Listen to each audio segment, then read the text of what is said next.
Hello everybody, and a very, very good afternoon. And thank you for making the time to be here and to be here on time. I'm really excited about our conversation today with three leading educators who bring like a vast amount of experience across different curricula to us.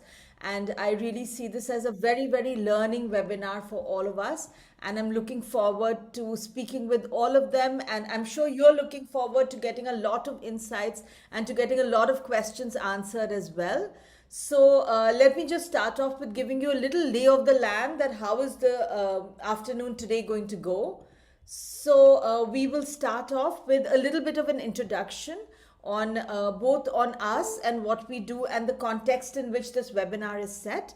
And we'll also quickly run you through the various curricula. We've created a very simple summary slide for you to just see what is CBSE, ICSE, IB, and IGCSE and how they are related to each other, or rather what they stand for, and what just a summary of the structure of each of the curricula, right?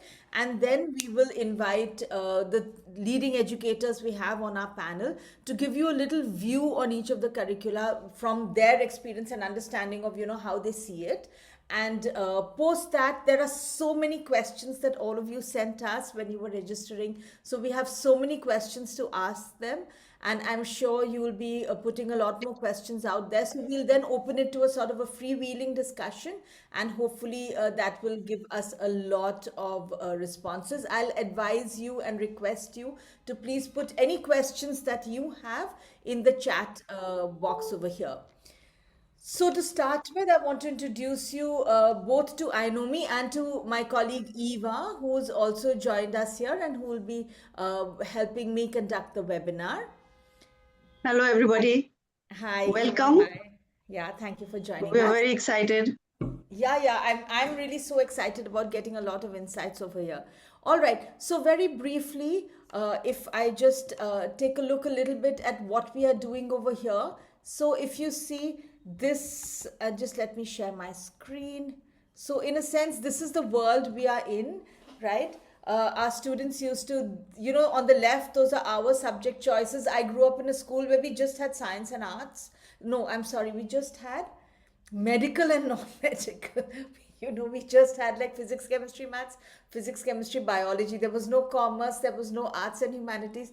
This was it, right? And I'm sure other schools did have a commerce, arts and humanities, medical, non-medical, four streams to go for. But now all the curricula, including CBSE, ICSE, all of them allow you to do a customized package and say, really, what do you really want to study? And while that is really beautiful, it's like this lovely bunch of balloons that students have, but it's also confusing because now students are like, should I take math? Should I not take math? Does psychology matter? Should I take biology? Should I take chemistry? In which country does this matter? What options does this open for me? Right?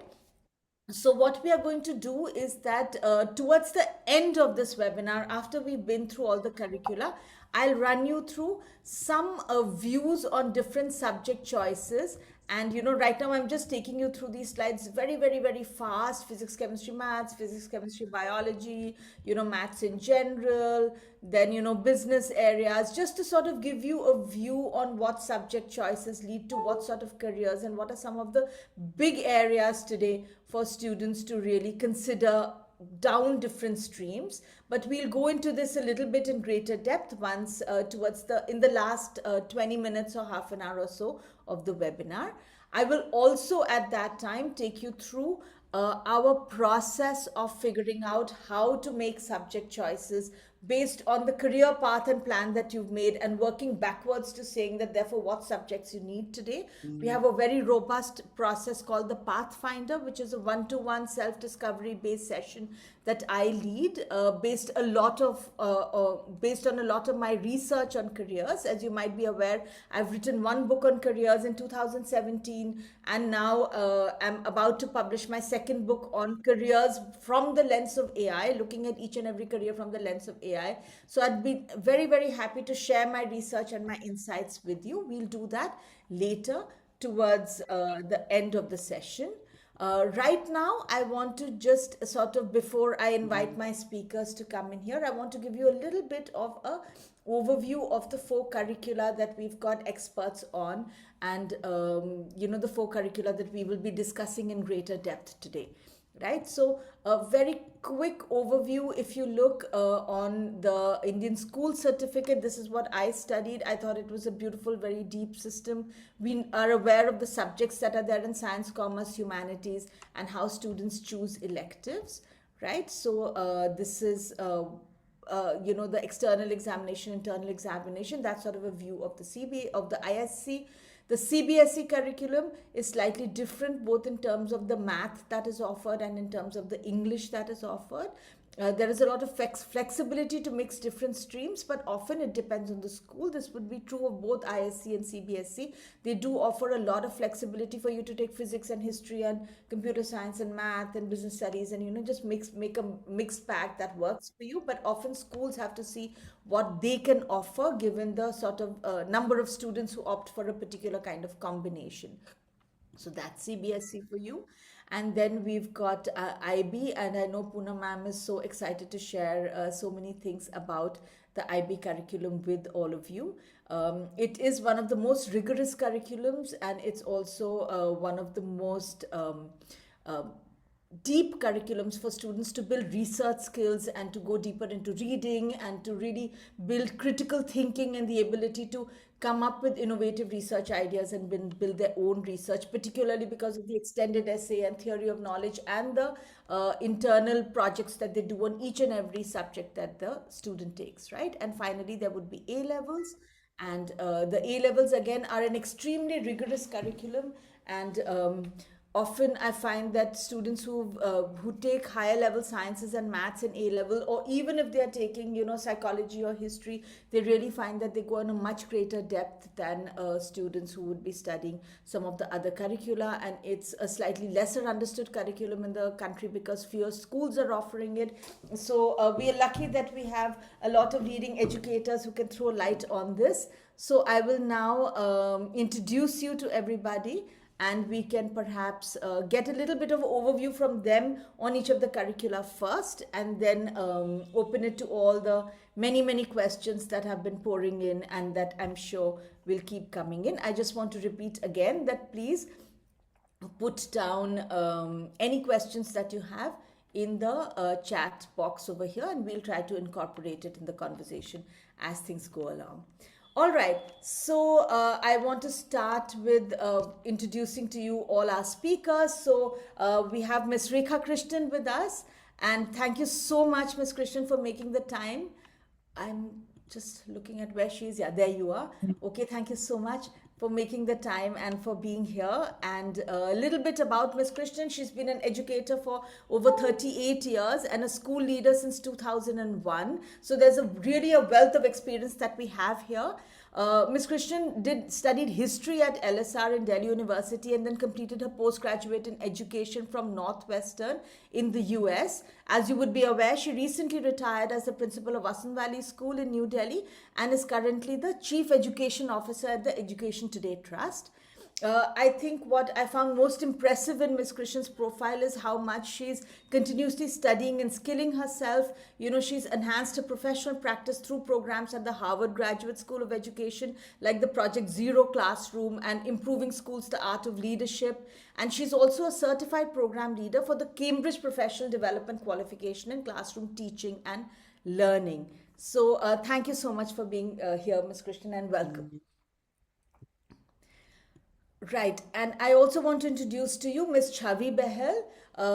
Miss Chavi Behl's passion for teaching and guiding students began during her time as a postgraduate student at the Delhi at the Delhi School of Economics. So she's, a very highly specialized educator with a specialization in economics. And I think that we know so many students who swear by Miss Chavi Behl's passion for economics and how beautifully she gets the subject across to students. With over 20 years of experience as a senior school teacher and over 10 years as a vice principal at the Shriram School, Aravali Senior School, Ms. Chavi Behl also has extensive experience as a paper checker for both ISC and CBSE. So, both those curricula are something that she's well versed in. And now, as the founder of Peak Potentia, I think Ms. Behl has finally been able to bring her vision to the organization, a vision to life about how you can make a student succeed. And the organization is really built around the idea that if students are taught to focus and explore and balance, they're really able to reach their highest potential. And thank you so much for both setting up that beautiful organization and for being here with us, Ms. Behl. And finally, we have Miss Poonam Dahiya, and I'm so grateful for her to be here again this year. Last year, I remember when you were heading IB at Heritage, we got so many good insights from you at a similar webinar last December. Now, Miss Poonam Dahiya is head of school at Kunskapsskolan IB in Gurgaon. She has over 31 years of proven track record in the education sector, which includes 21 years in the IB, in the International Baccalaureate. And that's really what she's, I think, really passionate about sharing with all of you. She's also worked as head of senior school and diploma program coordinator at Heritage International Experiential School. Before this, she was with Pathways World School, Aravali, Gurgaon, and Greenwood High International School, Bangalore. Ms. Dahiya is a diploma program workshop leader for language acquisition, language A literature, and DP coordination, and she's led many workshops for these subjects across Asia Pacific. So you know that we are talking to people who can really answer a lot of our questions and who have a lot of depth and knowledge over here. So over to all of you. I'll start with you, Ms. Krishnan, and invite you to perhaps just share a little bit, perhaps, about your motto as an educator to start with, perhaps. Good afternoon, good evening, whichever time zone you are in. And thank you so much, Richa and Poonam and the team at I Know Me for having invited me to be a part of this. I do not think of myself as anything beyond being a teacher and a learner. So that is who I am. And my motto, I don't know what my motto is as an educator, but I think believing that each child has the potential to succeed in some field is very, very important for me, because a lot of us kind of either give up or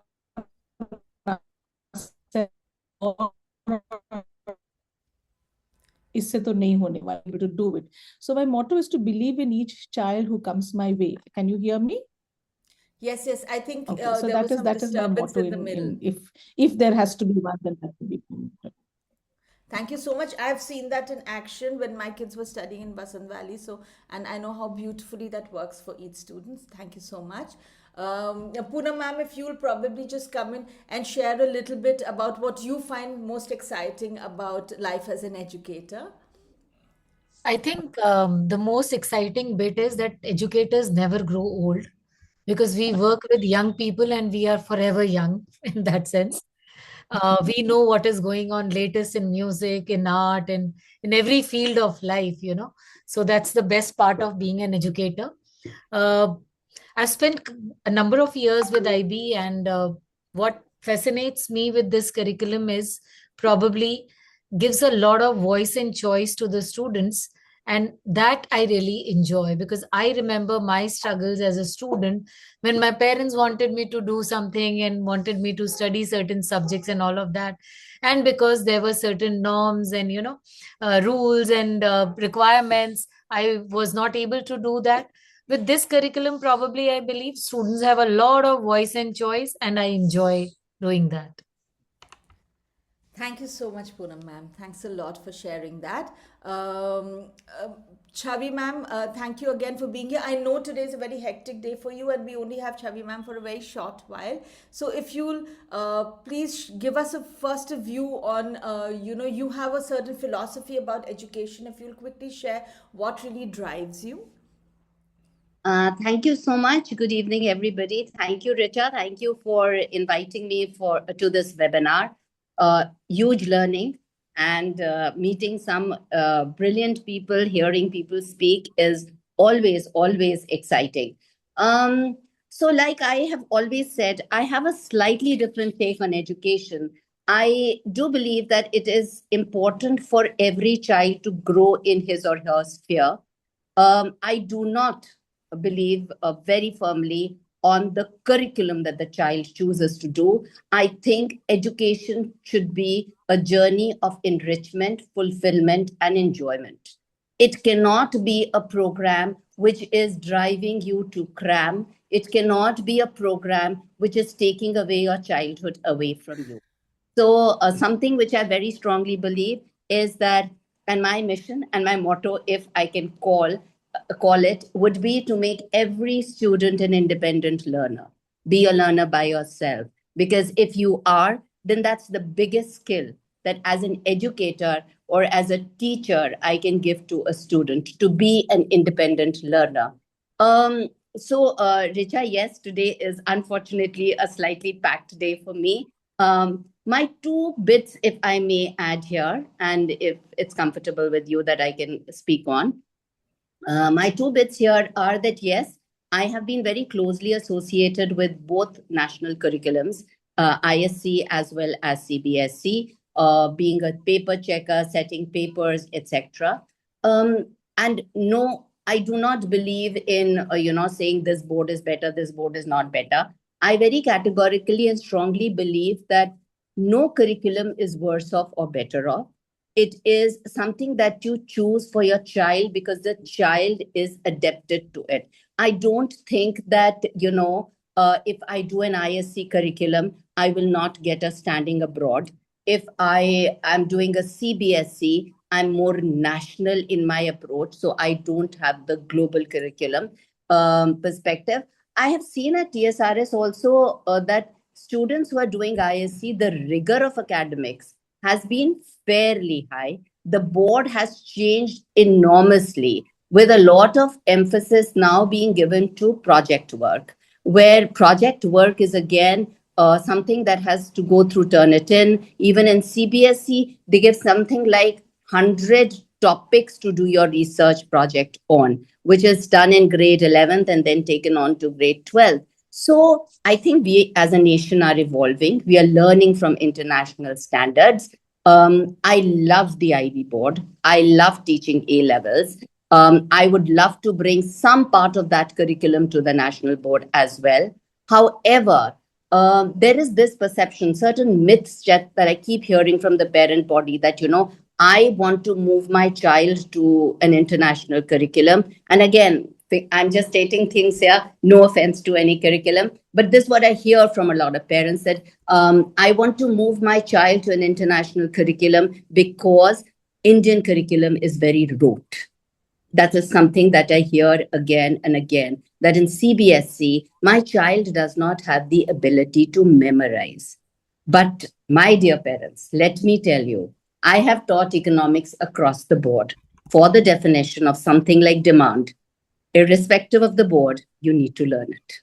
So some amount of memory is part of education. That is a skill. I don't know where and how we as a generation have evolved to think that this is rote and rote is not good, and this is learning. Learning means ability to critically analyze. My single question is, if we need to critically analyze, I need to learn. And to learn at points, I need to remember. So just to break that myth, there is as much of learning, memorization to a certain extent in certain subjects across curriculum. So that should not be a choice, that should not be a guiding factor, I would say, when you choose a curriculum for your child. Besides that, as far as papers are going, of course, we keep hearing, and it's been in the news for a very recently a lot, that the CBSE has moved to competency-based questions. So what is a competency-based question? There's this big hype that 50% of the paper is competency-based, etc.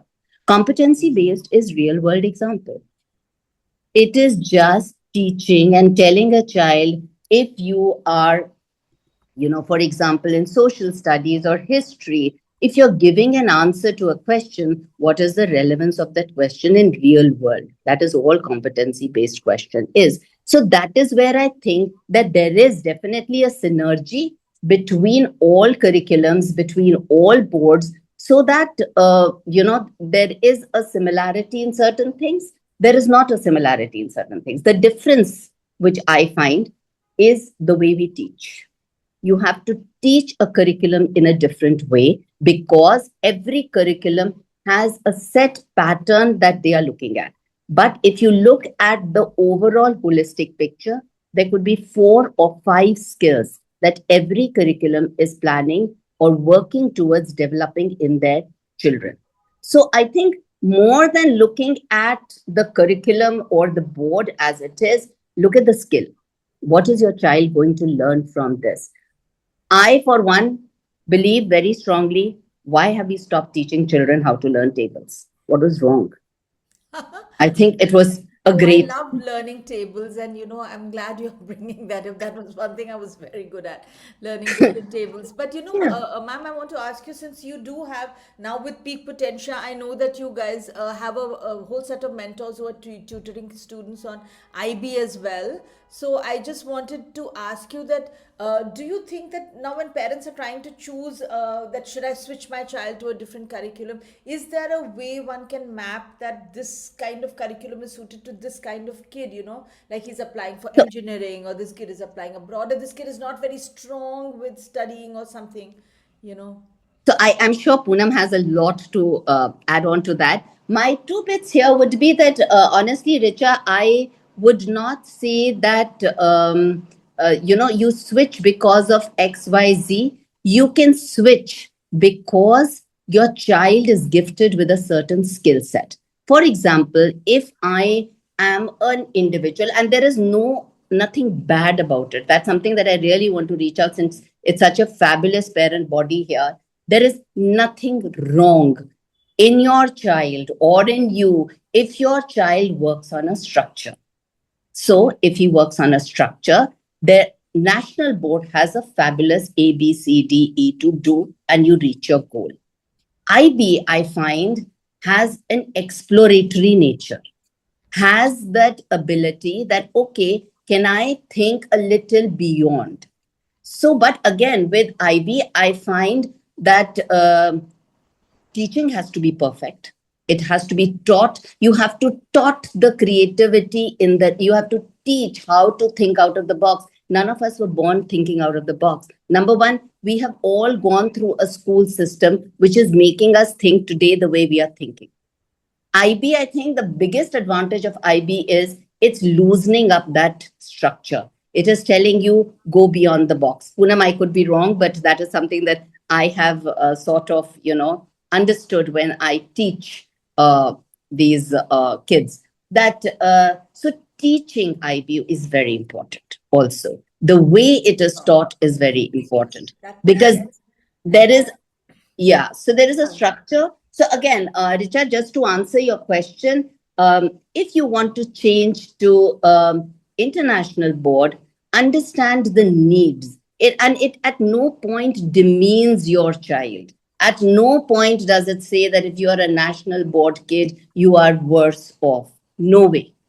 You have equal opportunity. You can, I think, crack the best world entrances, everything, because what a national board is doing is teaching you rigor in a very systematic, timed manner.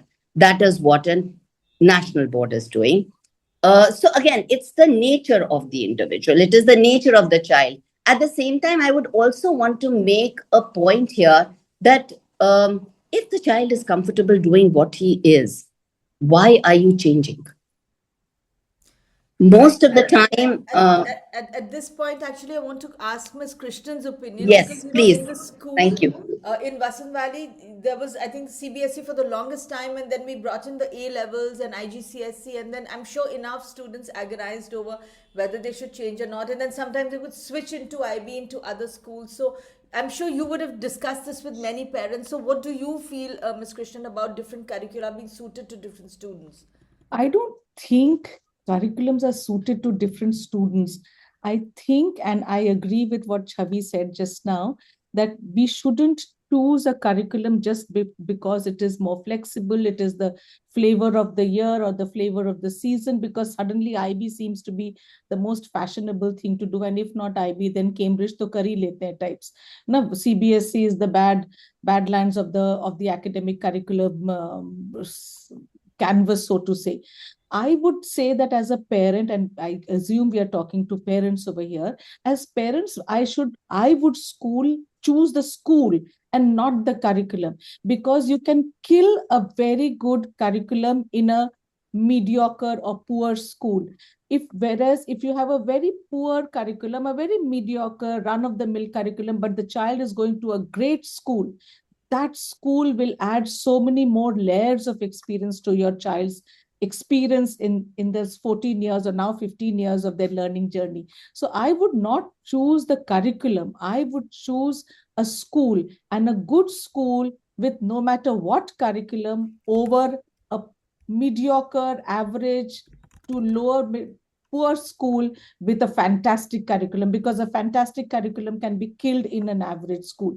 As far as coming to Vasant Valley School and the choice that we made as far as Cambridge is concerned, and Richa, we went through this huge debate for 2-3 years before we took the decision to plunge into Cambridge, to bring in Cambridge into Vasant Valley School, is because we saw certain advantages in Cambridge which would bring a certain kind of experience to the students.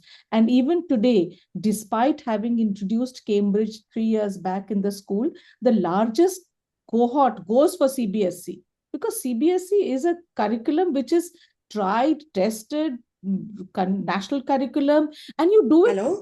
There is nobody stopping you from reaching the stars. Our students it is a myth in the parent body, educational fraternity. It will be nice if she. It is a myth in the parent body that an international curriculum is an easier pathway into international education at post-school level. It is not. Our students have gone into the best universities of the world through the CBSE curriculum. So I would not choose the curriculum. I would look at the school. A great school over a mediocre school with a great curriculum, it just kills the curriculum. I I agree, don't know ma'am, whether with I've you. answered your question or not. Right, that's exactly what I'd expected you to say, but yes, actually, I like the way Yeah. of thinking that the school makes a difference to the curriculum, and Yeah, I agree, Richa, and I think Poonam ma'am will agree also, because IB is one curriculum that really depends on the facilitators and how you deliver it, right, ma'am? Am I correct there? Please Poonam ma'am, you're Yeah, audible. I'm trying to do you're that. audible, yeah. So I agree, and this is a great insight, I must say. One thing I can say that goes to all curriculum for that matter. I'm not going to name schools here, but I know a very renowned residential school which started with the IB curriculum, but then you have to keep up with the pace with certain requirements. And despite being the top school of the country, the school found it very, very difficult to, keep up with the IB requirements, and finally decided to phase it away because of certain reasons. So school absolutely makes a lot of difference. At the same time, it's both ways. You see lots of children flourishing, even not so good school for that matter, because individual caliber also matters. There are children who have risen and have to the top level studying in the normal remote government schools and all of that. So definitely that also is a factor. I can only talk about IB from the point of view that basically we generally don't use the word teacher also for that matter, because the focus is on facilitating the learning. So even if the teacher knows it all, it's better that you teach the child how to learn, and then if once they learn how to learn, then nothing can stop them from learning anything new. Another second thing which I feel is that the way they keep up the pace with the new inventions or things which are coming. AI, everybody's talking about AI. Because I'm associated with this, I know that the entire diploma program is being revamped, and by 2030 we will have a different diploma program which looks like today they are divided into 6 groups, this subject, that subject, because writing those research papers and writing those internal assessment with the help of AI is so much easier. So what to do next? Now, is it a good idea to have more collaborative projects where the child or the children work in teams and give their inputs, and schools have a better system to get the real assessment done? So that is something which I can say about this. Yeah. Right, right. No, but I had actually, if I can, maybe provoke a controversy here a little bit. I do feel, Poonam, that you are highly biased towards the IB curriculum as being a curriculum that inculcates certain values and, certain academic skills in students. So am I wrong here? I might, because it's been a long time that I have not tried to study the other curriculums much. So I No, may but not be able to. perhaps you can share with us what are those strengths that the IB really brings, which you really feel that makes it an outstanding curriculum for students. And I too have seen some difference Yeah. among my students coming from various curricula. So if you can just give me that, give all of us that perspective. I'll tell you, Richa, what when we get admissions, and I'm only talking about the diploma program here, when many of our admissions which come to us, whether I'm in this school or any other school for that matter, if there is an elder sibling who's gone to the university and studying a certain course and all of that, generally I get a parent. So recently we've launched IB in Lucknow, and again I had a parent whose elder one is studying in UMass MS, and the parent told us that they are looking for an IB school for their younger one, because the elder one has told them to do that, because when they see their classmates or the counterparts in the university, they see that they are better prepared in terms of how the assessment is looked at, in consistency or continuous assessment, or the research skills, or how the assessments are designed basically. So this is not only me who thinks that way, but I think a lot of this thing come from the students also. They famously call it a pre-university program. Right. So the way it is designed in terms of the subjects and the assessments and the number of papers. So I'll give you one simple example, that even their board exams, it's not one paper which they sit and write for 3 hours. They have different papers, paper one, paper two, paper three, internal assessment, which is focused on different types of skills, even with math. So you will see an IB curriculum. I actually can say that with confidence, that you look at 20 years paper, you will not find a single question repeated, because the focus is more on conceptual understanding and applying those concepts in the real life, which can be absolutely a new situation every time. So I think that is what I feel. Yeah. Right. I also find that a lot of top universities, especially in the UK, Oxford and Cambridge, They have a bias towards IB. So yeah, yeah, they you do you have know a they are, bias towards yeah. it. So another thing which I can bring in here I is that want to when the disagree curriculum over review here. is happening, I'll just finish this and then come to you. So when the curriculum review, the IB, whatever curriculum they start, they review it every 5 years, depending upon what are the new requirements. And whatever they do, there's a specialized, there's a team of people who work very closely with the universities to see that what is it that they are looking in the intake of those students who are coming to them for their undergrad courses. Most of the and I'm saying it here, that the chief examiners are all university professors, though they are not teaching any of these curriculum. They can't, if I'm a teacher in an IB school, I can't even apply for that position. So people, they work very closely with each other, and they understand that if I say a certain score, say for example, if I say math higher level a 7 point, what does it mean to achieve that 7? And it is a percentile based. You cannot, no, not 50 students cannot get a 7.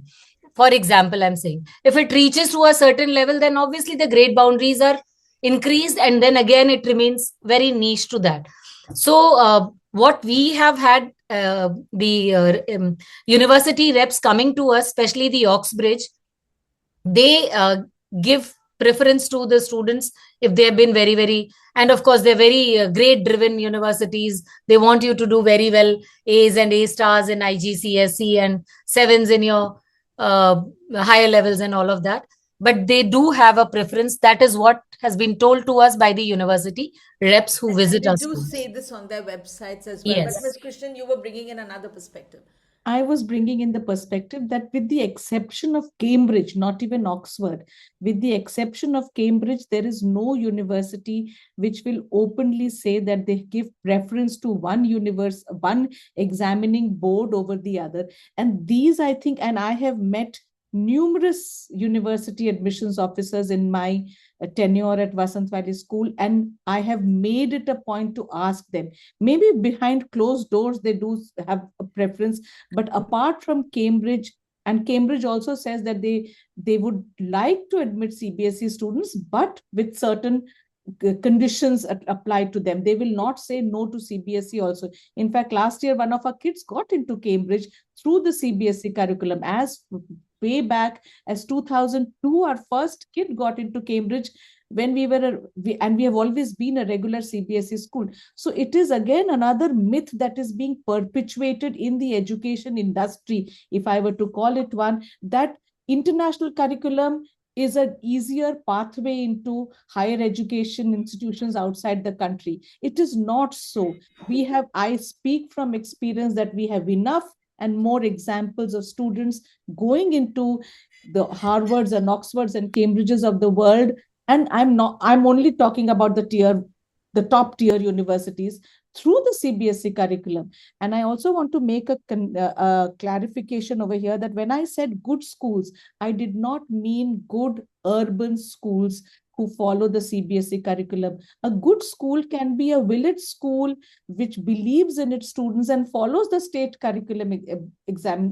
curriculum for example. But the school environment is what makes a difference to the child's life, not the curriculum that you're following. Even a regular, simple curriculum will open the child's mind if you find the right teachers and the right environment in the school. So, ये सारे myths है कि ये पढ़ने से यहाँ मिल जाएगा, ये करने से, ऐसे स्कूल में जाने से यहाँ एडमिशन हो जाएगा. एक एडमिशन मिलने के लिए Harvards and Cambridges and Oxfords are not waiting for our children to come in. There are millions of people who are applying to these colleges. And let's not simplify it by saying you go to an IB school, you'll get admission into an Oxford or Cambridge. You don't. You go to a Cambridge school and you get 3 A stars, you will get into Oxford or Cambridge. Absolutely You no. don't. So it is not as very, while it is true that we should keep it simple, but sometimes we oversimplify things, and parents then, because for them today we have parents or families with 1 or 2 children at the max, they put in all their resources, all their energy into getting their children into schools which are very expensive, beyond their means, and then they struggle. If they put all the resources in the child's school education, how will they support their child's college education? So we need to understand that जैसे भी school में आपका बच्चा जाता हो, if the school is a good school where your child finds a voice and learns how to learn, learns metacognition, that is the school to send your child into. And as I agree with Chavi Behl, that memory is a very important part of learning. It is absolutely mandatory. We have bad mouth memory for so many years that I feel sorry about memory sometimes if it were a person. It's so true. It is so important as a part of our learning. You cannot, you memorize things. There is a muscle memory in the way we drive a car, in the way we run computers. So memory is very, very important. Let's not badmouth memory. बहुत उसको हमने बदनाम कर दिया. Sports के लिए तो चाहिए ही मसल मेमोरी. बिल्कुल. खाना बनाने, स्पोर्ट्स के लिए क्यों, खाना बनाने के लिए, काम करने के लिए, लिखने के लिए, पढ़ने के लिए, सब चीज के लिए memory याद करने के लिए भी. You need to have memory in your life. So Richa, I just wanted to add a little thing here that I, again, having worked very closely at TSRS and have been fortunate to be part of that, school, curriculum was not a boundary for my kids to get into the best of the best. So it was not a curriculum. Again, I would really urge parents, when they choose what they choose for their children, they should look at skill, because it is the skill which is, like Mrs. Krishnan has said, it is not a rich school which is a good school. It is a school which has an ethos, which has a voice, which has a vibe, which is energizing your child. Your child is a happy school going kid, Happiness today is far more important than anything else. So, you know what happens is also, Richa, sometimes these choices are made by not student peer pressure, but parental peer pressure. Because so many of my friends' kids go to this particular curriculum, and because they got into so and so university, this is ideal path. Your child is unique. Your child is gifted in a different way. Appreciate the child in that way, and do not, your resources are what you have. Make the most of them. You will be able to give the best education to your child if that child is able to think, empathize, be happy, experience, deliver, learn, be a holistic individual. You've got it all made. So I totally agree there that I don't think maybe one university, but otherwise, whether it's an MIT, whether it's a Stanford, whether it is a Harvard, whether it was the UPenn, we've got kids from the national board reaching it out there and doing very well. Because the biggest advantage sometimes I find is that these kids are able to maintain the rigor of those universities. They are hardcore in that sense. So that helps them. That helps Thank you them. so much, Ms. Now, Sri. I I think want to Poonam ask ma'am you, is wanting to say something. Just wanting to add one point here that some time back I had this data which was collected by some agency. I don't know. I can find it out and share it. But when I'm saying the national curriculum, I'm not only talking about the Indian national curriculum, but there is a data which is available about the acceptance rates of Ivy Leagues and some of the top universities. And when we see that the acceptance to that data, then we see that students from the IB curriculum are accepted way more than the other national curriculum. And I'm talking about the rest of the world, their national curriculum also, not only India. And also the study has been done that how many of them have been able to sustain the rigor of that degree when they register in undergrad. So people who have come through the IB diploma, their how have they sustained that, and were as compared to the other national curriculum. So that data is very, very interesting. Correct. I totally would agree. Maybe that would be the case. But I think what one is trying to make a point here is that, and but those kids who've got it to those universities must have been ace performers, irrespective of the board, right? The seven achievers. Absolutely. Absolutely. Correct. So Right. then again, the choice with the parent is that would you have your kid do an IB and get a 5? Or would you have your child do a CBSE or an ISE and score a 98? So the skill sets, what your child can do, whichever board it suits, because unfortunately, which is very, very sad, we are measured on grades. Right. So I have another question to ask here. In fact, across different grades, that as a counselor, I've seen that certain students find it easy to perform in almost any examination and to get grades. And there are other students who seem to say that, I'm getting it, I'm loving the subject, but the grades are somehow, it's just not translating into grades. So if you think that a student is struggling with grades, is there a particular curriculum that is sort of easier for them, or is there a particular subject combination across different curricula that they should take? Because it often becomes quite challenging for such students in 11th and 12th if they are stuck in a very rigorous curriculum like IB, or even if a physics, chemistry, maths and CBSE can really be very draining. Ms. Krishnan, if you could give us a view on that. I wouldn't think that if the students are struggling and their grades are not, they're not achieving the grades that they desire to, that should be the reason to change curriculums. That is looking at it very myopically. You are looking at it with a very myopic lens. The reasons for that could be many, and I don't want to speculate, but it could be learning challenges, it could be the right aptitude fit between the student and the subject, etc., the skills required to learn a subject. But to say that because my child is not getting the grades that he should or could get, although he seems to be enjoying the subject, I should change curriculum is not correct. It is not the right thing to do, because you keep shopping from one curriculum to the other, and you do not kind of stay with any one particular system. And we see this happening with a lot of children who struggle not in non-academic areas also. So you get into problems in one school, you want to shift this child school ki ye school to acha nahi hai, teachers pick on my student. You go to another school, you are not dealing with the problem, you're not catching the bull by its horn. There might be a challenge that the child is facing which we need to address, and then the grades will come. Grades will come. Let's not worry about grades, and let's not put that pressure of grades on our children. And I know it sounds very, very utopian, very, very esoteric, but in life, all of us, I don't know how many people, there are 60 people in this room, in this virtual room that we are together sitting in. Out of these 60, there are many who did not get the good.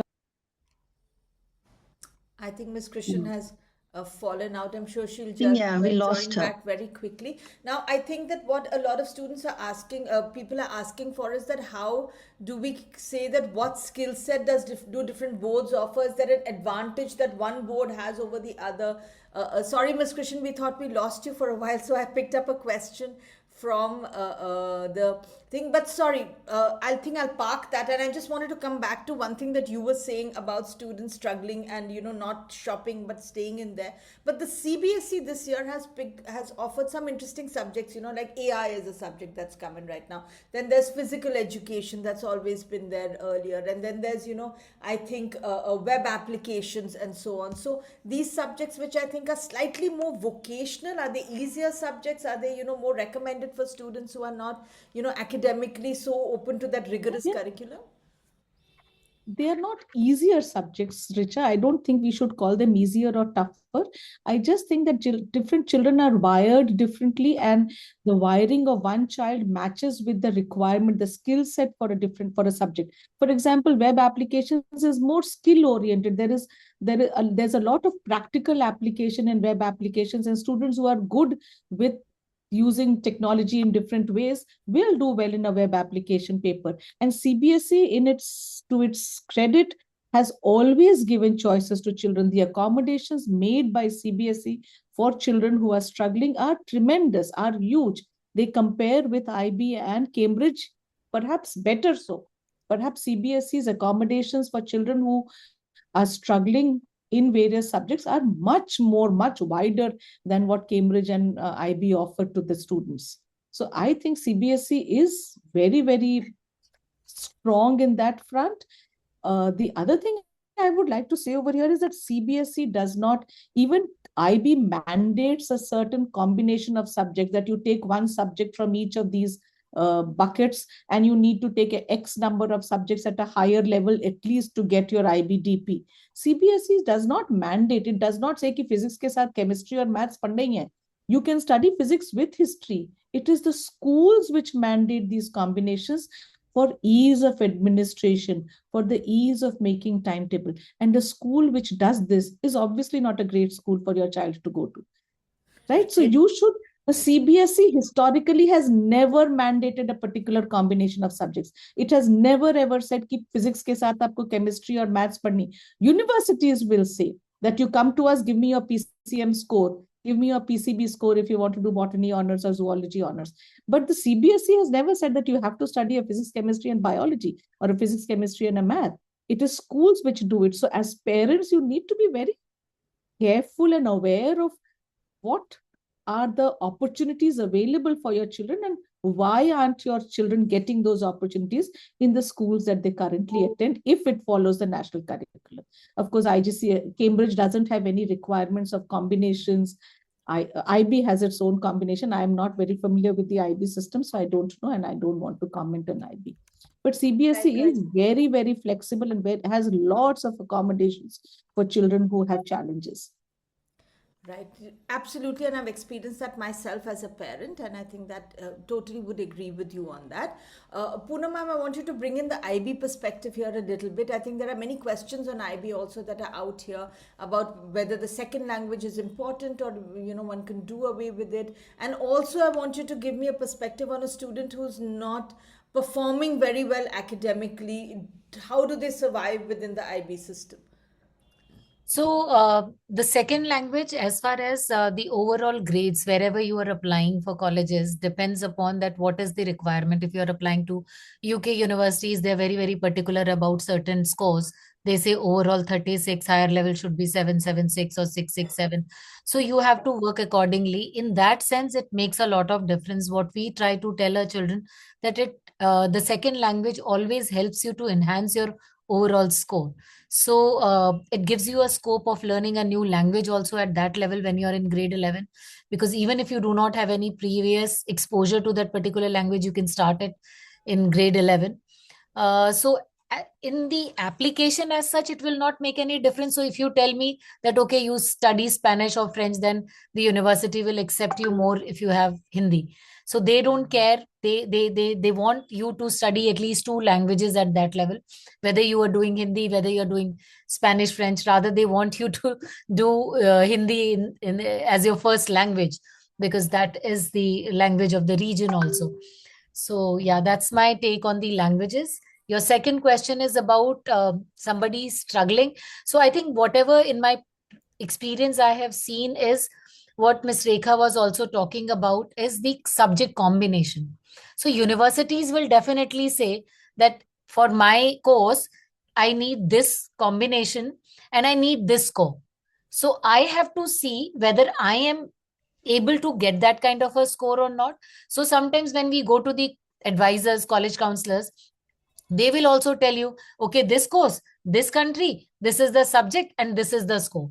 They may not know the child the way the school understands the child, right? So I think it should work the opposite way, where we see that what are the interests of the child, where are the strengths of the child, and then work for a course for the child. But most of the times I have seen we work in a different direction, where parent or the child has an aspiration for a certain university, certain degree, and then we work backward. I am a very firm believer of working on the strengths rather on the weaknesses. Working on the strength can take us to the next level altogether. Weakness पे काम करने से एक certain level ही reach होता है. Right, right. So, one of the questions which a lot of parents are asking us that can you compare each curriculum and say, iska kya strength hai, iska kya strength hai, what is CBSE great at, what is ICSE great at, what is A levels great at, is there such a thing? Would either of you, we've lost Chavi ma'am now, she had to go. So, if Miss Krishnan, you or Poonam ma'am, you would like to give us a view on this, if you want to take a shot. So after you, Miss Rekha? Poonam, you can go ahead and I'll join. Okay. So I can talk about it that, see, the IB I'm saying, and I'm not talking about only the diploma program. I feel it has a path for everybody for that matter. Even if you do not do the full diploma, which has certain requirements, as Ms. Rekha also mentioned, that you have certain combinations, requirement of higher level and standard level. There's another pathway which is called courses, which is equivalent to a certificate, but is accepted by all universities, including the Indian universities. You don't have to do the core as long as you're doing 6 subjects. There are other universities, foreign universities, where you don't even do the 6 subjects. You don't even follow the 3 higher level, 3 standard level. You can do 4 subjects also. You can drop certain subjects. The diploma when you're doing, then of course this requirement of math and science is there. Otherwise, you can do IB courses with certain subjects. You get your grades and get going for the university admissions. So they have a pathway for everyone. They have a fantastic system of accommodations for students with special needs, whether it is using the word processor or giving extra time or whatnot. So whatever the need is, I'm sure they are ready to bend backward to facilitate that. Another very important thing is that it has been designed in a way where when these children go to the universities, they find the first 2 years pretty doable.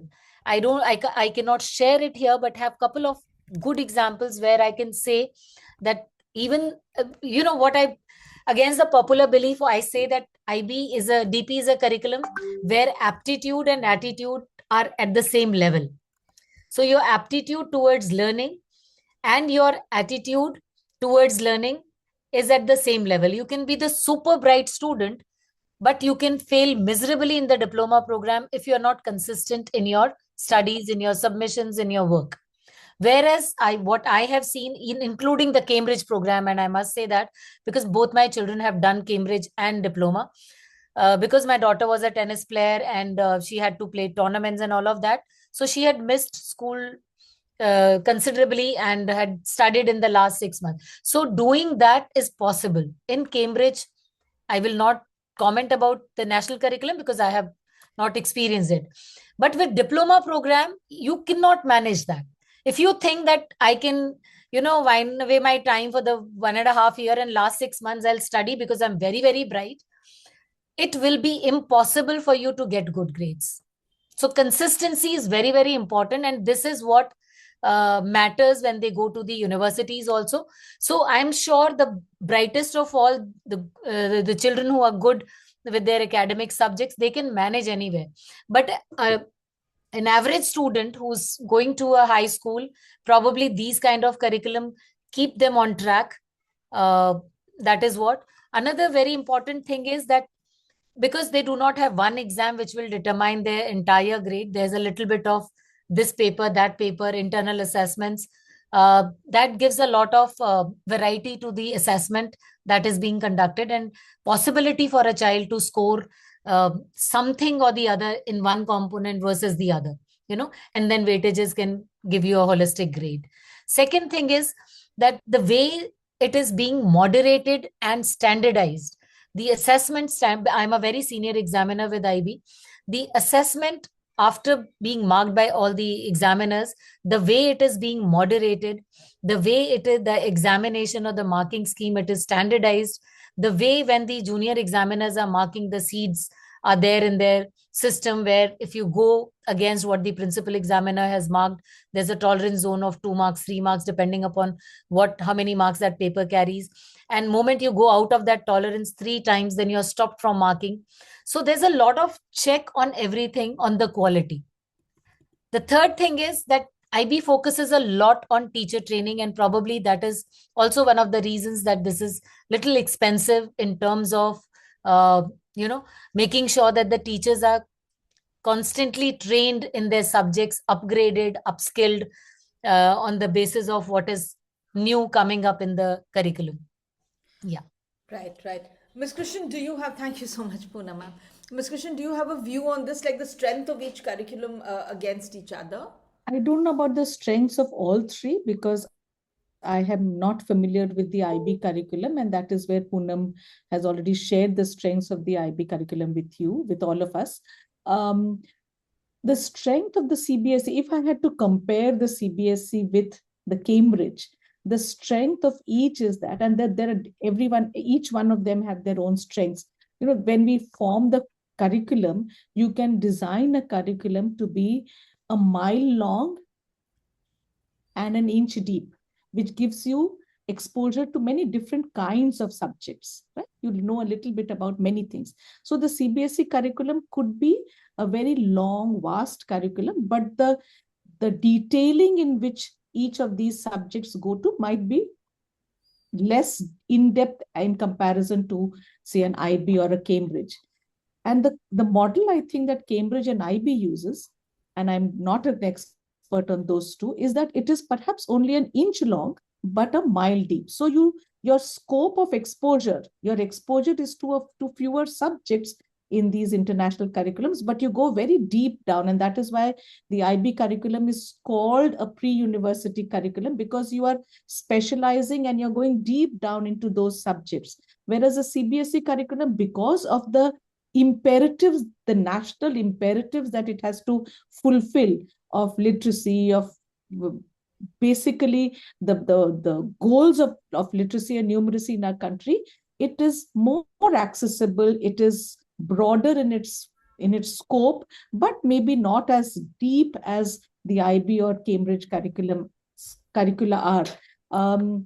And I think the Cambridge curriculum focuses a lot more on analysis and competency-based assessment, whereas CBSE assessments focus perhaps equally on knowledge and competency-based assessment. It is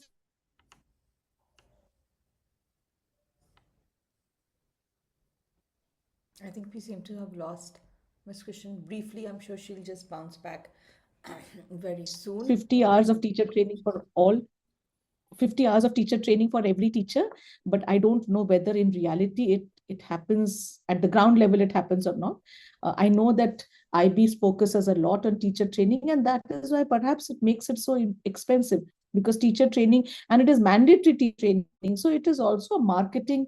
After all, at the end of the day, it boils down to the economics of everything in our lives.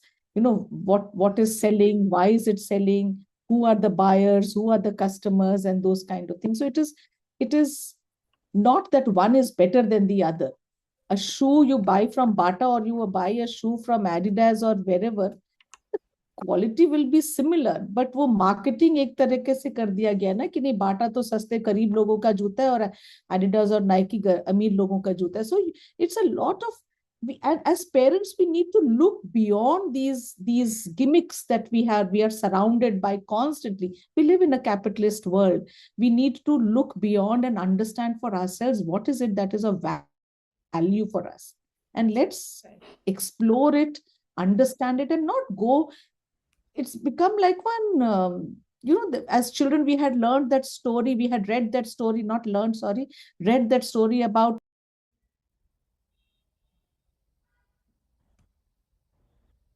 I'm sure she'll be back Yeah. with the Richard, story. there's a quick question in the chat about I think that Miss IB. Krishnan is back. Let's quickly finish this. Okay. Yeah, I just want to finish the story. Yeah. The story was that an animal in the forest is running, and everyone starts following this animal because he said that the sky is falling. Nobody has seen the sky falling. Nobody believes that the sky is falling, but everyone, all the animals of the jungle keep running till a little rabbit comes in and asks who has seen the sky falling, etc. So similarly, we are all rushing in this bandwagon that international curriculum के schools बहुत अच्छे हैं, हमारे बच्चे को एकदम world class citizen बना देंगे और हार्वर्ड और कैम्ब्रिज में तो जरूर जाए. नहीं होता ऐसा. You need to understand why is it like that. You need to dig a little, scratch beyond the surface. Yes, it is great. Cambridge is great, IB is great, CBSE is also great, and you can do great things with any curriculum. You can go to, if you have the fire in your belly, you can do great things no matter where you are. You have to Absolutely, have and that so fire in many your students have proved that across curricula. So I'm sure that's something that, it really depends on who the student is. I have this very interesting question for the IB curriculum here, which is that for a child with a physical constraint around writing speed and legibility issues, is IB, MYP, or the IBDP a friendly curriculum for the student? Absolutely. IBA, see, when we talk about MYP, that is as it is an on-screen exam. You're doing it on screen, you're typing, and then based on the speed and the test reports, you get that much of extra time to work. When you come to diploma program, which is still a paper pen examination, there, if the child is unable to, the handwriting is like this, then you are allowed to use a word processor. And again, the time depends. 25% extra time or 50% extra time is given to the student. Right. There's another question, Richa, on the IB. There's a question, ma'am, that says many schools begin with IB, PYP, then offer IGCSE and then DP. So is this right way to skipping boards? Ma'am, this goes for you also. Rekha, ma'am, if you have any inputs on this. Skipping boards, like first I do CBSE, Skipping boards, there is a system right now where a lot of schools do have PYP, then they in the middle school there's IGCSE, then again there's DP. So how is it good, beneficial or not for the students? So can I answer this, or Yes, Miss Rekha is answering? No, you answer her. I was just saying that IGCSE gives a scope to the child to do a lot more subjects. So when the majority of these top tier 1 universities, they look at your transcript and you have certain subjects listed in it. They look at a 4-year transcript, grade 9, 10, 11, and 12, right? So, and they really want to see a variety in that, because I remember last year, one of my students who got into Columbia was a student who wanted to pursue something in biology, microbiology, but she was an art student also in grade 9 and 10 IGCSE. And that time, she could not score that great. Maybe A tha, baki sare subjects mein A star tha ya B tha. I don't remember. But when she got this admission and she came to us and told us that art was a very strong factor for her acceptance, because that is what was communicated to her at a later stage. But doing art could not have been a possibility in DP, and she could do it in IGCSE, because anything matters is whatever you have done in the last 4 years of your high school. So some schools have numbered it, like many of the schools who are on top of the table, they allow their students to study at least 9 subjects. Some do 10, because where there is a possibility of doing even the different levels of mathematics. So you prepone the learning of your calculus and all of that by doing additional mathematics in grade 9 and 10. And some schools, I know children do 11 subjects also. So that gives you a lot of variety, which sometimes is not a possibility in MYP, which is the IB's curriculum, because there you can divide the physics, chemistry, biology into 3 different sciences. But humanities, generally, most schools do it as an INH program. So there's no harm in doing that. But of course, anything which is a continuum program, because the jargon is still the same, the method of assessing the children is same. There is a natural organic progression of certain skills through certain components. So when children are in diploma program, they're expected to do a research paper of 4,000 words in a chosen subject. So this is called extended essay. The same thing has to be done as a personal project in MYP, which is very close to that. So actually you're building on those skills. Diploma students are expected to write a 1,600-word essay on theory of knowledge, which is a critical thinking skill. And a similar IDU, interdisciplinary unit, is done in the grades 9 and 10. Natural progression to that. So that is the reason sometimes parents prefer having that one curriculum across PYP, MYP, and DP. But I don't see, and I haven't witnessed any kind of harm if the schools have this Cambridge in the middle. Right. Eva, do you want to address this phase question that so many people I are want to asking? talk to Eva. I want to answer Eva's question. Eva, you need to think a little beyond the surface, like I said. Why are schools offering MPYP, IGCSE, and IBDP? Yes. Right. There's a very important question, because in IGCSE, you have an exam at the end of class 10. Right. And that gives you a transcript, a mark sheet. And MYP doesn't offer that at the end of class 10. It is No. They have a board exam in grade 10. It is there. There is an Compulsory. It's compulsory. So it's compulsory in the sense that if the school decides to go do their own certificate, they can do it. But definitely there's a board exam, and 90% schools go for that, especially in India and Singapore. But it's also an economic decision. It's also an economic decision to do IGCSE in classes 8, 9, and 10, or 9 and 10, and then again move to the IBDP curriculum. Yeah. Right. Absolutely. So, It must be disconcerting for students to switch between curriculum. right. I think that was the question. That how is it good for the child?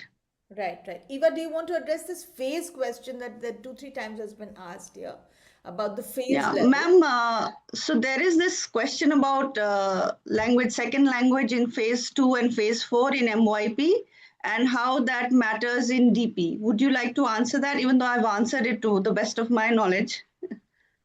So phases will help children to develop certain level of a language. And as I suggested, when they come to diploma program, either they can continue that language as at a B standard level, or they can go to a new language at an ab initio level. Hindi will not be available at B ab initio level, but the other Spanish, French, German, if they are doing, they can definitely make that change. Right. And I think what they want to understand is, does it matter for the university if your child is at a phase 2 or a phase 4 in MYP? No, it doesn't. It doesn't matter. It doesn't matter. Okay. Thank you, ma'am. Thank you, Eva. Thanks. I hope that clarifies that question because I think it was coming up a couple of times. Okay, now I know that your expertise lies in IB, CBSE, and A levels, but there's been a persistent question about ICSE, and though we don't have Chavi ma'am, can I ask you someone saying that I found ICSE really tough, so I moved my child to CBSE.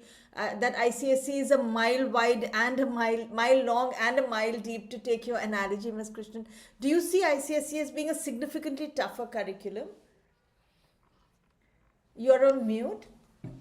Don't think so, but I know little about ICSE. I have studied in an ICSE as a student myself. I went to a ICSE and ISE school, but as a teacher, I've always taught in a ICSE. I've taught in ICSE and CBSE schools. I don't think they are significantly different from each other as far as curricular challenges are concerned. There is a perception because the English curriculum in ICSE schools the ISE schools is much tougher than what what CBSE prescribes in its curriculum. But then I don't know. Apart from English, I don't think there is much difference in the curriculum of the subjects in ICSE and CBSE. And somebody said, I found that ICSE was difficult, and that's why I took my child to a CBSE school. Whoever that parent is in life, we have to remember this. And this sounds very philosophical and very dramatic, and I love doing drama in my life. In life, we need to know that the toughest exams our children will face will not be paper pen exams. And then you will wish to make life easier for them. Will you shift life ke challenges ke goalposts for them? You cannot. So let them deal with the rigor, deal with the challenges early on in life so that they can deal with real life challenges in a much smoother way. We try to mollycoddle our children. We try to make life so simple for them. But in life, your children and our children will all face challenges. And the test of a great character is one where a human being responds to challenges with their head held high, not breaks down in the face of challenge. So एक school से दूसरे school shift करेंगे क्योंकि curriculum difficult था, वहां teacher अच्छी नहीं है देखने में, वहां प्रिंसिपल बहुत सख्त है. आप कितने बार अपने बच्चों के स्कूल को चेंज करेंगे? Don't do that. Let them struggle. Let them wrestle with it. That's, there is a very important skill, the staying capacity to stay with a problem and to deal with it is a very important skill, which is very quickly disappearing from this world. We shift challenges, move from one place to another. We keep changing our goalposts very quickly. अच्छा ये नहीं हो रहा, ये कर लो, ये नहीं हो रहा, ये कर लो. अरे लगे रहो उसके साथ और करो, खत्म करो सिलेबस को. I've spoken a lot. One of the parents has been asking, I think mostly about ICSE, that it allows you to drop science and math in grade 8. Does CBSE also allow you to do that? Drop science and math in grade 8, but not history and geography? I think CBSE allows you to drop either, right? It allows you to drop any subject you want to, except one language. They want you to do one language plus 4 other subjects in class 9 and 10, but only if you have a specific learning challenge. If you do not have a learning challenge, then you're not allowed to drop subjects in CBSE. But if you do have a learning challenge, you can drop maths, you can drop history, you can drop social science, any subject you want to. But एक language पढ़ना है plus कोई भी और 4 subject. Right. So I want to ask a slightly different question. Now, we talked about students who are struggling academically, but now sometimes I find that students who are performing quite well, pick up a combination of very rigorous or tough subjects, and sometimes then that becomes a challenge for them. In the CBSE and ICSE curricula, that could be physics, chemistry, maths and biology, together, and then if you bung in a computer science or economics with it, then that becomes quite a stretch for students. So similarly across the IB or the A levels, do you think there are certain subject combinations that one should be careful about taking and know that they're extremely challenging?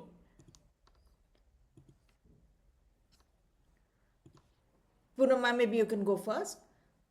Sorry, I missed your question. So I was thinking that are there certain subject combinations that are very tough? Like for example, CBSE has physics, chemistry, bio, math, Yeah. and sometimes along with that computer science. So a lot of engineering students in IB will take physics, chemistry, maths, but then should they make the SLs a little bit easier?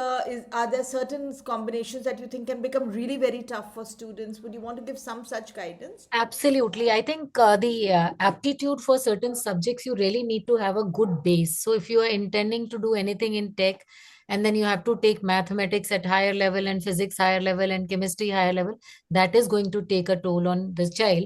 And then they should try to ease it out with other subjects, which can be very hands-on or slightly vocational in nature. Probably a business management course along with that will be better.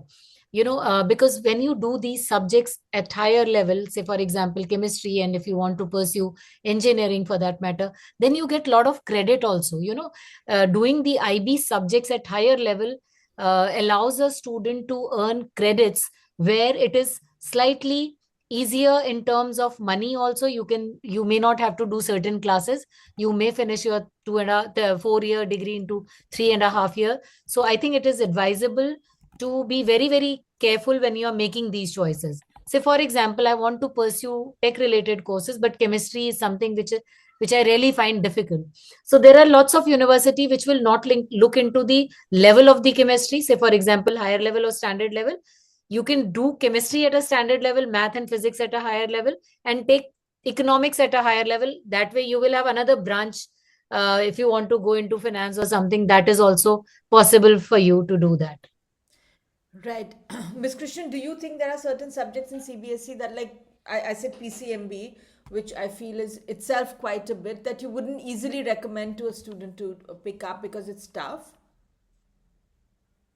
No, I wouldn't. I would go with and many of us know that in our school, we do not give subjects to children on the basis of the marks they score. We give subjects to children on the basis of their interest. So even if you are struggling and you might struggle, we continue to allow those subjects to those students, because sometimes we do recommend changes, we recommend shifts, but we do not stop a child from taking a subject because we think that the child will not be able to cope. Let the child realize it for herself that she's not coping and she's finding it difficult, and then we kind of facilitate the change. But we do not ever say that nahi ye mat padho kyunki ye bahut mushkil hai. We never say that, at But least not in our is school. the And change a very narrow window, like just in 2-3 months the student has to figure it out, or is there a possibility of changing till later? see, the change is possible through class 11, Richa, but we do not, and you know it, that we keep saying that you cannot change after through 2 months or 3 months. But if we see a child actually drowning in that subject, then we will change it for them. We will encourage that and facilitate that change. But we don't want to make it a norm, because changing to another subject is also not an easy transition. You need to start learning from the basics of class 11. And that is sometimes a challenge for the children, especially given the Indian context and the phobia of the board examination and all of that. So technically, CBSE allows you to change sometime during class 11 till before they are registered for the CBSE.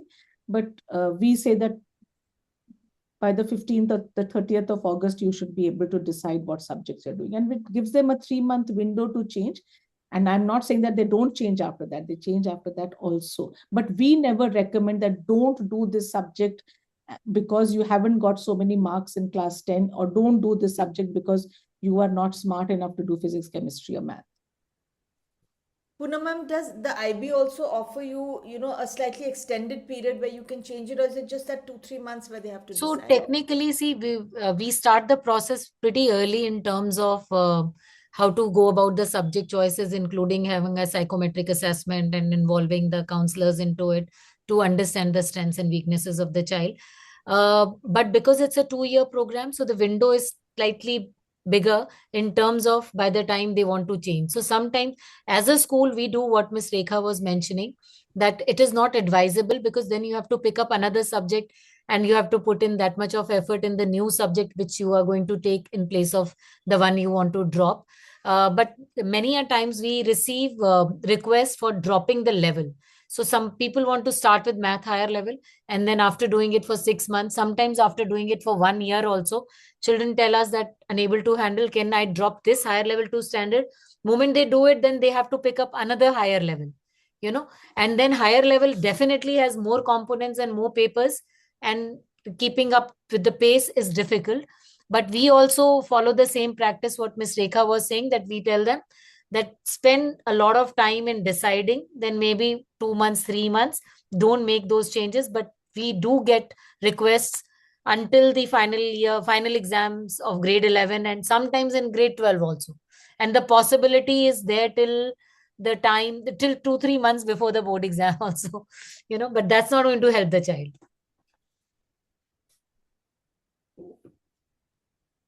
Sorry, I was on mute. So yeah, still it's good for us to know that, in an absolute emergency, there's something that students can do. Okay, parents have been asking about math and English, that comparing the various types of math and English that are offered across the different curricula. Maybe, Ms. Krishnan, you could tell us first about, English in CBSE, English in ICSE, and math, standard math, applied math, a quick overview on who should take what or what it offers.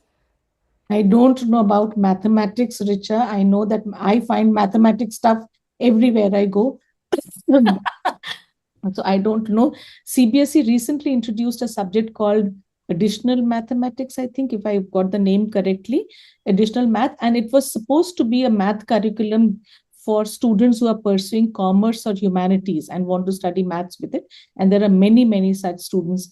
But unfortunately, what has happened soon after introducing a curriculum, there were no textbooks, there were no exemplars, there were no sample papers, nothing. And the results of additional maths were much lower than the students who were struggling in regular math curriculum. So mathematics is tough wherever you go, I think. English in ICSE and ISE, as I said, is a more in-depth curriculum. They study more novels, they study more poems, they study more plays, they study Shakespeare. But I should not be complaining because we include those in our CBSE curriculum. And so it is not a part of the CBSE, but it is a part of the Vasant Valley School curriculum. So our English curriculum is fairly intensive, perhaps more intensive than ICSE and ISE. But CBSE English curriculum is, I think, simpler than the ISE and ISCSE English curriculum. Maths, I think, from a personal perspective, is tough across curricula. Thank you so much. I did ICSE maths and I taught my child CBSE maths. So I think that the standard math in both of them is equally tough. That was my experience. But the applied mathematics could perhaps be easier in the CBSE curriculum.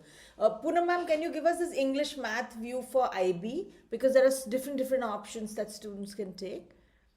Yeah, so English is, to be very honest, most of these curriculum, they're very close to what generally, and I can talk only about Delhi University because I've studied there.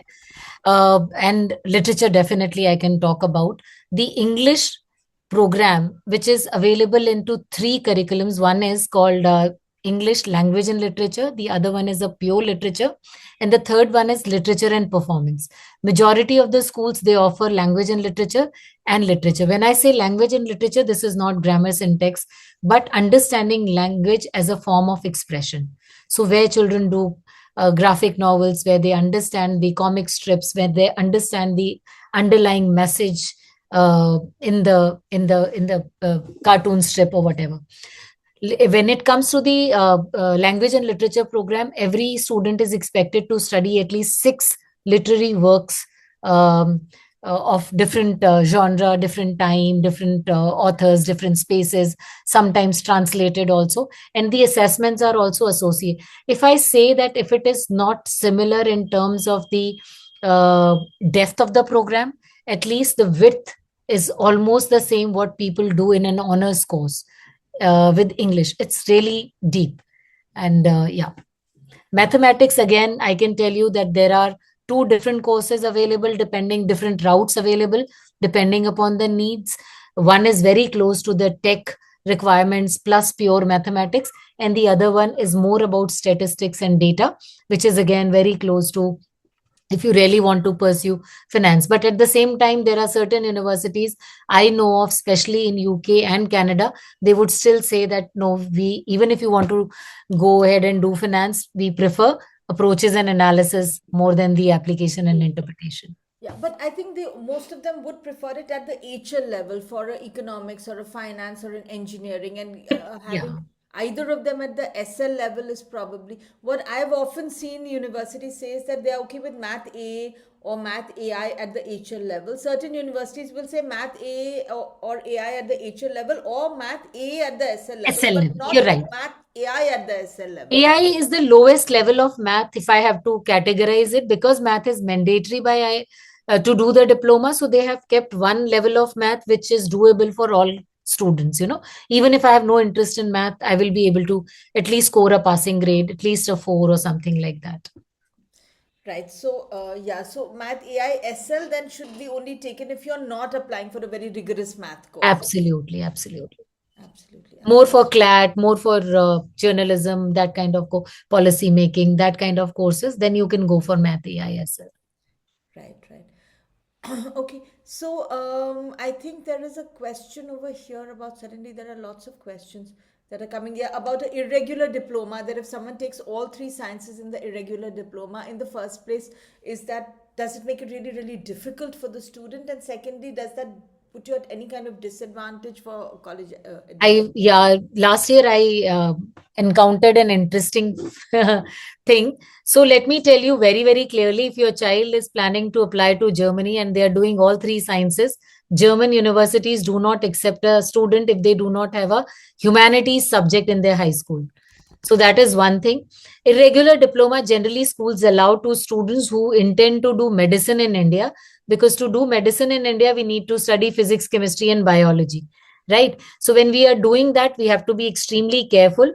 Another thing which we need to keep in mind is that if we are planning to do NEET in India, we really need to give a gap year, because the way sciences are dealt in diploma program, whether it is physics, chemistry, biology, it is very different. You are allowed to use a graphic display calculator, you're given the formula booklets, but when you sit for these entrance exams, these things are not available to you. So to come to the practice of those entrance exams, it is always advisable either you take a gap year or you don't go for diploma and do your grade 12 with CBSE with physics, chemistry, and biology, particularly with three sciences. But if you want to pursue something different and not the medicine, it's okay. And definitely it is going to be a little rigorous in the terms, because all their internal assessment will be of the same nature, of the experimental based investigation and exploration, that can make the curriculum a little heavier on that side.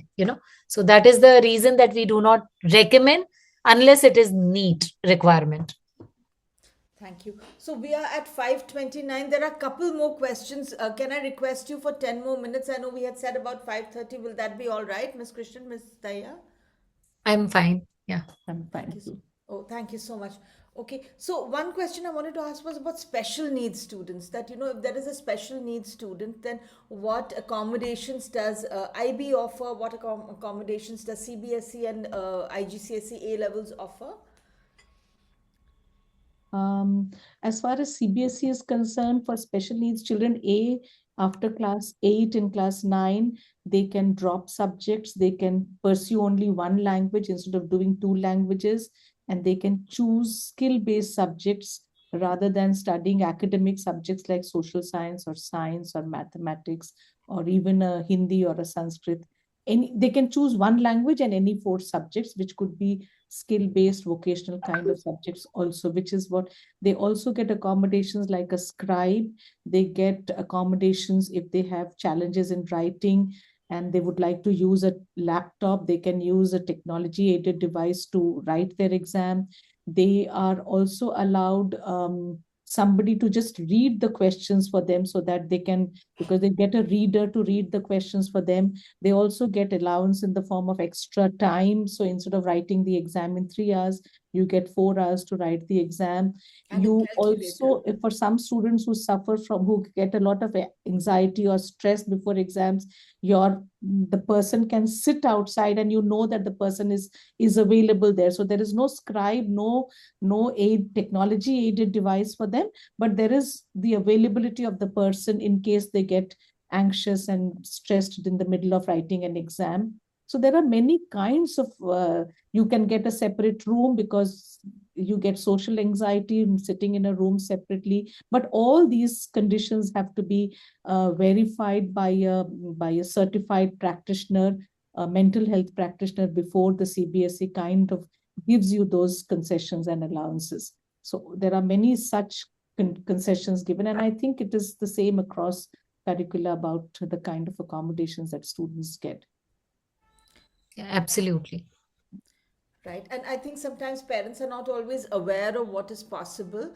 And like I remember we were not aware that a calculator was possible, and it was really like a blinket ad, like right outside that CBSE examination venue. We blinketed a calculator because we saw his admit card said he can take in a calculator. And then the guy came on a motorcycle and he gave us a calculator, and the guy ran in with the calculator and did his accounts exam. So I think that if one looks at the fine print, then there's a lot that's possible.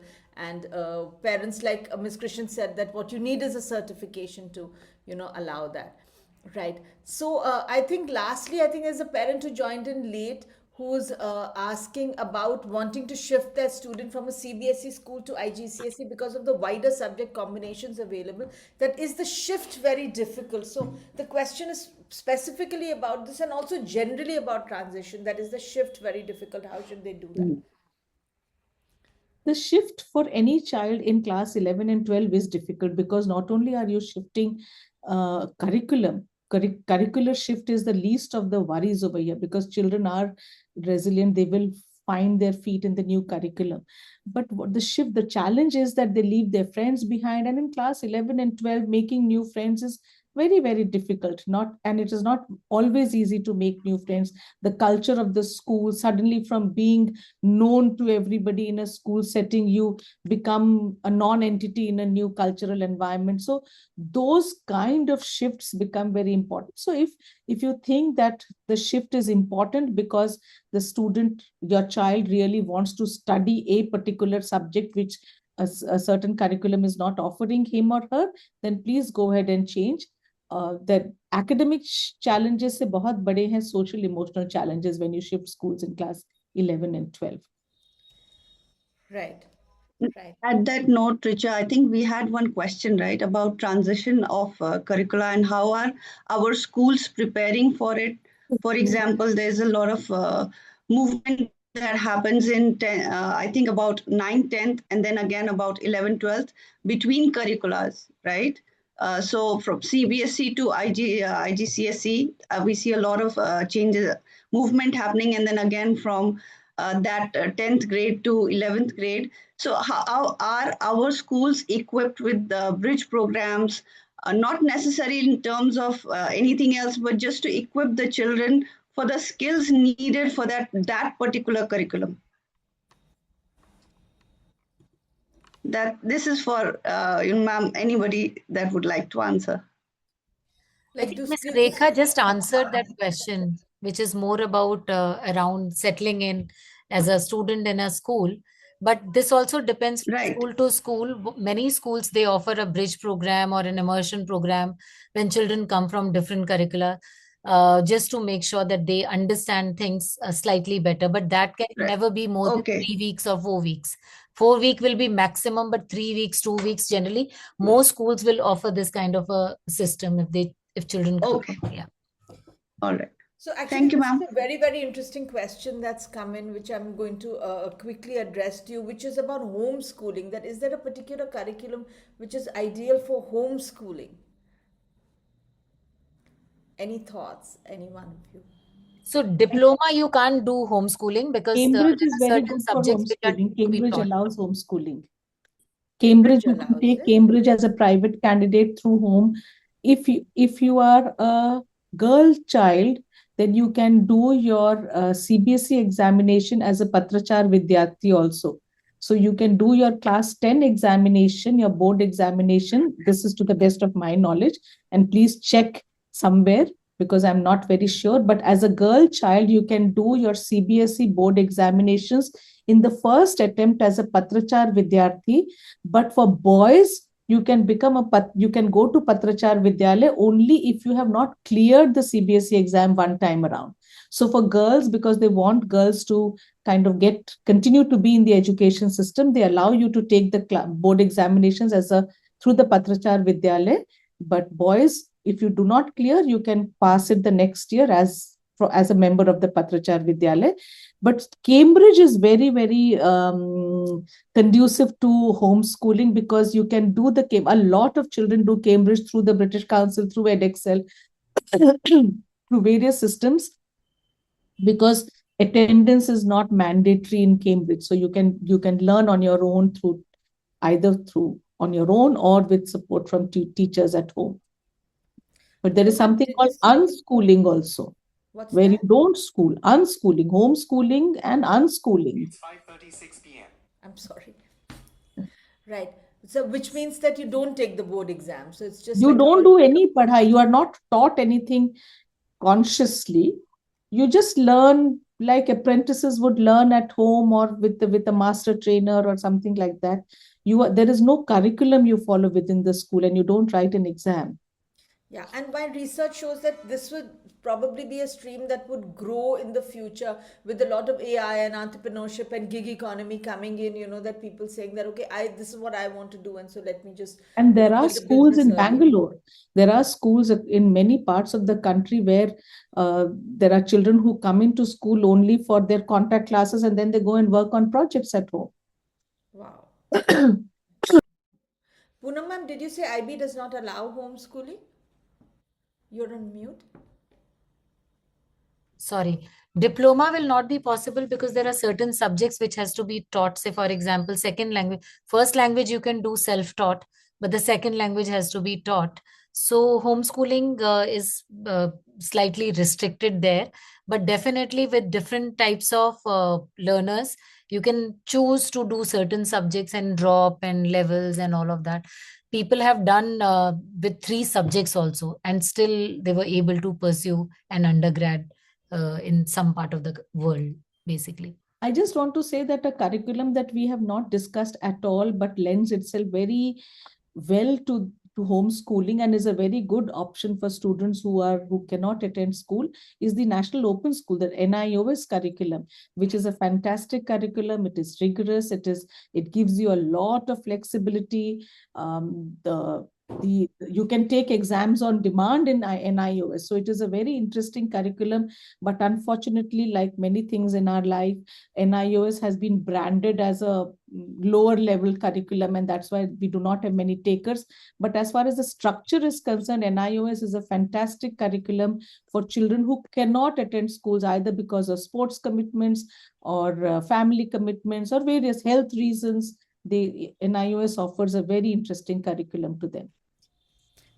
Absolutely. No, I've seen that with several students, and I totally agree with you on that. And I think that with that, we've really got so much insight on all of this. I think what I'm taking away from this really is that one should not hanker after a particular curriculum as much as finding your feet as a student and sort of figuring out your best performance, which could sometimes be anchored to a particular school, a particular set of teachers, or it could be that, like one of the parents is saying that there's a subject that's only available in another curriculum that I can switch to. So with switching curricula, I'm sure right now there are many tutors that would be available for all of these curricula. And there is that gap period between the 2 schools and the 2 curricula that you can use to prepare the student, and so that they have fewer challenges when they start, right? We did discuss IB. I want to say one thing before I sign off, Miss Saklani. I want to say one thing, Mrs. Saklani, that you need to enjoy the process of parenting with your children. Sometimes we get so caught in this immediate goal, अरे अभी board exam है, आज unit test है, आज ये है. Forget it. Every child will find Every human being finds a place in this life. So enjoy your journey as a parent, and don't hanker after marks, and don't make your children so stressed. It is a fun journey. Enjoy it. Sometimes there is stress, but stress ke bina zindagi adhuri hai na. So enjoy karo, let children also have fun. You also have fun. And if you have stress, you go to Richa Saklani for help. Thank you so much, Ms. Krishnan. I can tell you as a parent that, I've known times when I feel really stressed out. How do I manage these two children who are in senior school and now in college? And there are times when you say, okay, forget it, let me just enjoy my children. It's not easy, and I'm sure both of you have, grown up children. So I would say that, maybe you've forgotten how difficult it is, but it's tough.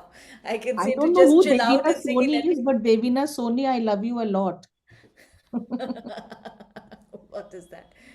Right, right. Okay, wonderful. Yeah, yeah. Thank you Yeah. so much, Ms. Krishnan, for those very encouraging words. And I think that really opens a lot of, things for students who are doing very well, students who are struggling academically, students who want to make unusual choices, students who are looking across different curricula. And thank you for your insights. And thank you for your insights, Ms. Poonam. I know how, I really like that depth that you brought into IB, and I really wanted people to get that sense, because it is a very, very rigorous and deep curriculum, and a lot of times parents don't know so much about it. I hope we've been able to answer a lot of your questions. Please be in touch, and please stay back. I'm letting Ms. Krishnan and Ms. Dahiya leave if they have other things to do. We'll quickly run you through a few subject choices. I thought how we can you will conspire behind our backs. we'll Chalo, take a bye. vote on, who was the Bye, best. Thank you, bye, bye. ma'am. Thank you so Thank you much. so Thank you. much. Thank you so much, Rekha Thank ma'am. Thank you so much, Poonam ma'am. Thank you, ma'am. To everyone. Right. Richa, I think this is a great segue, what ma'am said about enjoying your children. And I think we need to talk about Pathfinder, because we find that path for the children. Absolutely, and I just want to quickly run you through, understanding some different subject groups and the careers that they open for you, and after which we look at our program Pathfinder very briefly in 5 minutes to see how you can use that to make subject choices. So we just want to show you, subjects that sort of require certain careers that require certain subjects. All right. So physics, chemistry, math, I think is that haloed combination in India that everybody thinks that if my kid is doing this, then everything is open. Well, these are the 6 or 7 careers that really require you to study physics, chemistry, maths in India. So why this helps is that if your kid is not looking at engineering, scientific research, Air Force, Navy, aviation, pilot, architecture, they may not need to take these subjects, and then they can take it according to their interest. So just with that perspective, we wanted to show you the requirements in various areas. Physics, chemistry, biology, of course, in India we require that for medicine. Abroad you would require, one of the two, physics, biology, physics, chemistry should do. Right? And then biotechnology, then there are allied medical fields like dentistry, veterinary science, neuroscience, environmental science, and nutritional science. So these will require you to take physics, chemistry, biology. Now, all of you whose kids are not looking at any of these careers we've mentioned so far, they really only need to take science if they really want to and will enjoy studying it at the higher level in 11th and 12th. Then there is math, of course. In India, of course, it's very difficult for any parent to allow students to leave math, because we feel कि math के बगैर कुछ नहीं होता. And well, I really love math. So I also keep telling my students that, oh, you must take math. However, I want to give you this perspective on which careers really require math. So there was physics, chemistry, math earlier that we shared. But math by itself will be relevant for computer science courses. So, any computer science course in India, economics or finance course in India or abroad, you will find that most of these courses will have a math requirement that you would have to fulfill in grade 11th and 12th. Then data analytics courses will require you to know math. Then there are bioinformatics, biostatistics courses. There are very few such courses, but yes, they will require you to have studied maths. And careers like IT and systems engineering, operations management, now we are looking at careers in the longer run. You will need a very strong grounding in mathematics to be able to approach these careers. right? So I would say that if those are some of the fields that you're looking at, then taking a lower level math is probably not such a good idea. And applied mathematics in CBSE might work for finance and economics, but for computer science and IT and systems, it's usually better for you to look at a higher level math, right? Okay, so then we look at all the areas that are business-based areas. Now, these don't really require you to have any subject choices as such in school, but these are some of the big areas in business that people are still looking at and that are open for kids to build. You know, sales and marketing is a big one. Human resources is still growing, even though people might say AI aa gaya, ye hai, wo hai. But you know, because there is a lot of transition and a lot of growth, students who are not so interested in like finance and math might look at careers within human resources, analytics, within recruitment, within learning and development. Those are, you know, within industrial psychology and design. Those are some big areas that they can look at. And of course, consulting in different fields is something that's growing. It's a good idea for children to consider industry specializations like getting into a sports management, which, as we all know, it's a big and growing area, you know, with so many sports events. Now there's a women's premier league, there's a tennis league. I'm just talking about India right now. If you look abroad, there are so many sports, small sports leagues, sports events, sports coaching that's coming in. You know, so sports management is a big career, fashion management is a big career, retailing and retail management, real estate, media management, where you're sort of managing the commissioning of shows for things like Netflix or any of the OTT platforms, or for online media, and even for things like Instagram, you know, managing the media of different companies, digital media programs for companies. So media is another very big area, media management, that people can look at. Entrepreneurship, of course, you know, with AI coming in, actually all of you would have heard of agentic AI and ubiquitous AI, which is the future, which is in the future. Almost everywhere there'll be AI that would be reading us, you know, like, what did you wear yesterday? Why are you wearing the same thing today? Is this all right for you for your dentistry? Or you are allergic to this medicine? Should you eat this? Should you not eat this? And building that world of ubiquitous AI does require entrepreneurs to come up with ideas and to create those systems and ideas. So actually entrepreneurship is very, very big in the future. You know, either setting up your small company and selling. So, you know, of course, not all of us can be a Jeff Bezos or a Elon Musk, but setting up a company that really makes that impact is the opportunity. So, you know, bring your children up to be entrepreneurial. This is really something that is expected to grow in the future. You know, as you can see, someone who might be offering fashion consulting for women who are working, for example, can set up their own little business. There's so much that you can do online, that you can do via Instagram, that you can set up an app quickly for using AI. So, you know, this is really the world of entrepreneurs, and especially, I would say, smaller entrepreneurs, lifestyle entrepreneurs who are agile and who can quickly respond to changing technology. And this is a skill that students should build and learn, right?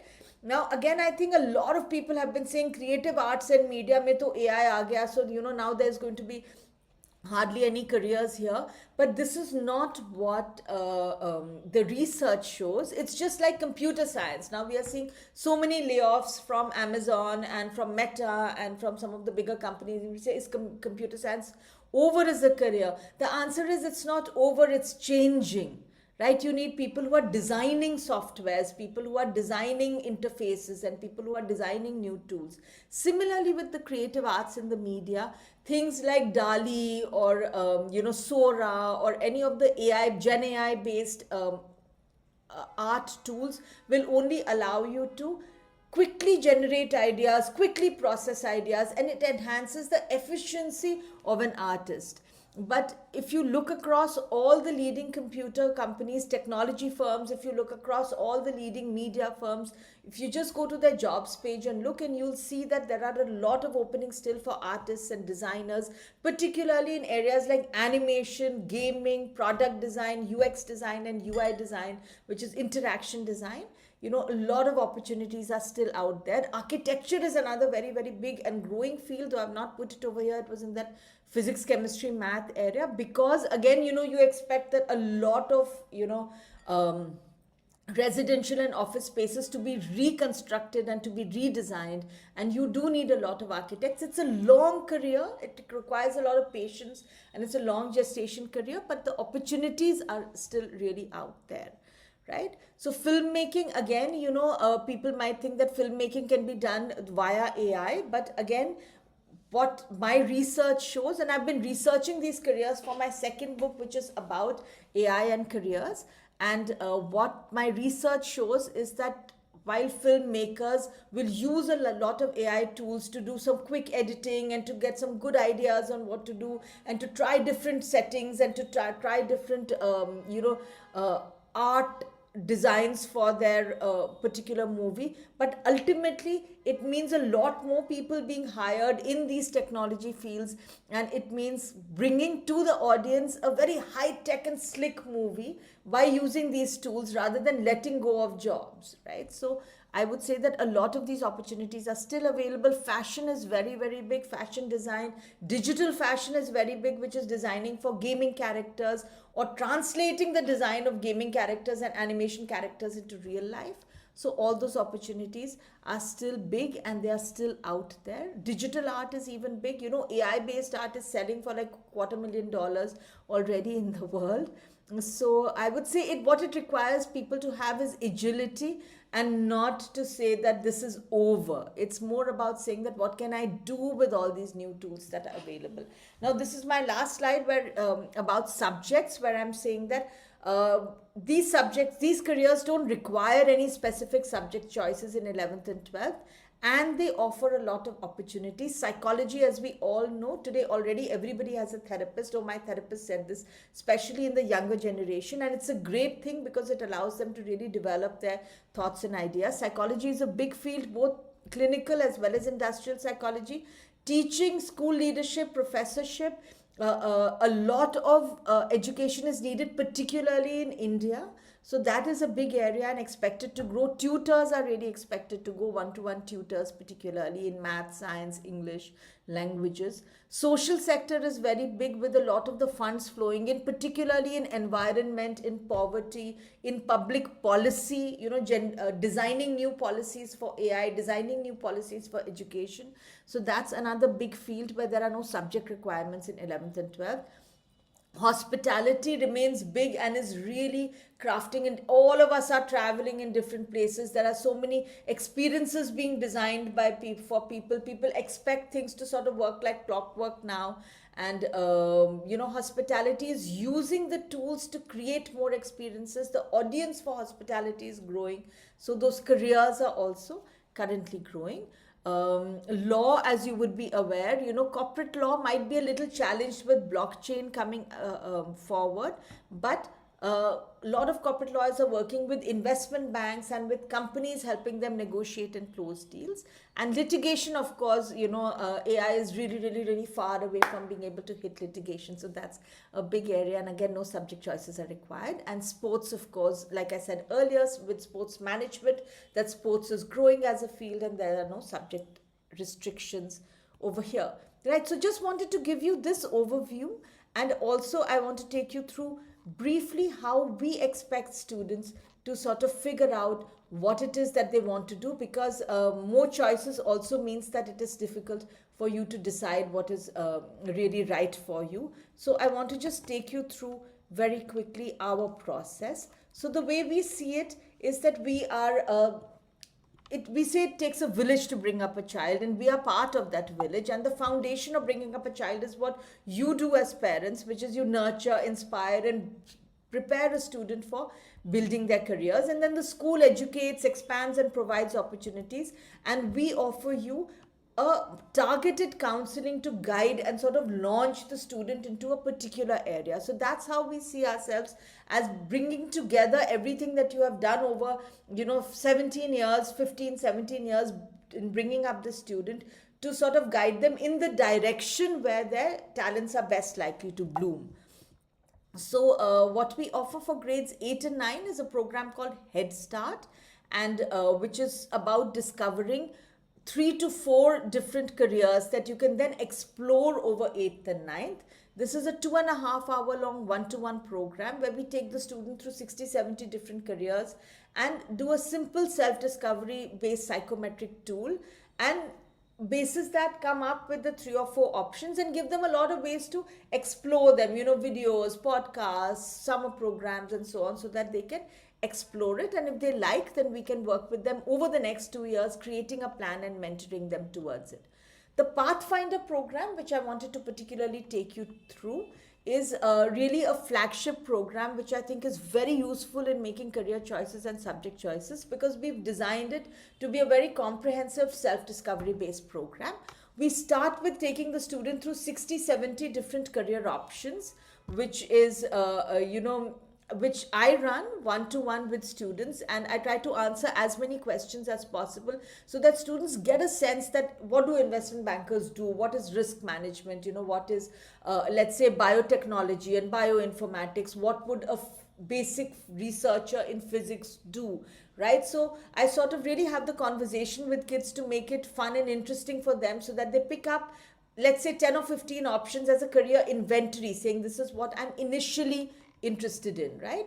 So now then we process this inventory through a few psychometric tools and self-discovery based counseling, right? So we run 2 psychometric tools. At the same time, we also explain the tool to the kid and say, you make a self-estimate.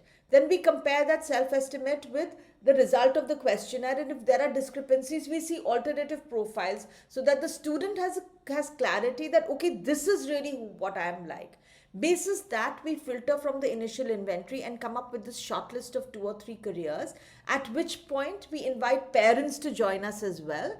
And that's why it takes 3.5 hours, because we spend about 2.5 hours or so with the student, then another 45 minutes or so with the parents, where then we all sit and figure out a 3-way conversation between parent, student and counselor to sort of say what should be a primary option, what should be a backup option, what should be a long-term option for the student, right? So wanted to present this to you. It's a very comprehensive way of sort of figuring out what is that primary option that I'm looking at and what might be the other backup options, long-term options, and therefore which subjects will keep all of these open, right? So I will urge you, before you make your subject choices, that, if not the Pathfinder, do another process so that you can figure out this thing about what are my goals in the career and work backwards from there into subjects and try and get those answers. And we are happy to give you more details about it, or if there are any questions, please put that in the chat box and we'll be happy to answer that. Right, what is the right age to explore the Pathfinder program? I think the age would be 15 and above. Below 15, we would look at the Head Start program, which I had also briefly shared. The Head Start program will be for students in grades 8 and 9, which is about exploring 3 or 4 options, right? So I would say a student needs to be a certain age for us to run the more advanced psychometric tools. So 15 is that cutoff. So 15th or grade 10 is a good time to do the Pathfinder program.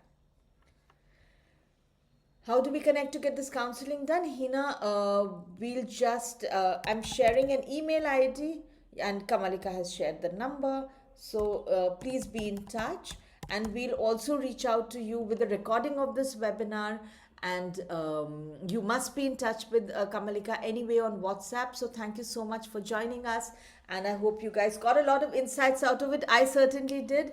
And all the best to all the students and parents over here. As Ms. Krishnan said, enjoy the parenting in 11th and 12th and don't stress too much. Right, right. Thank you, Richa. Thank you so much.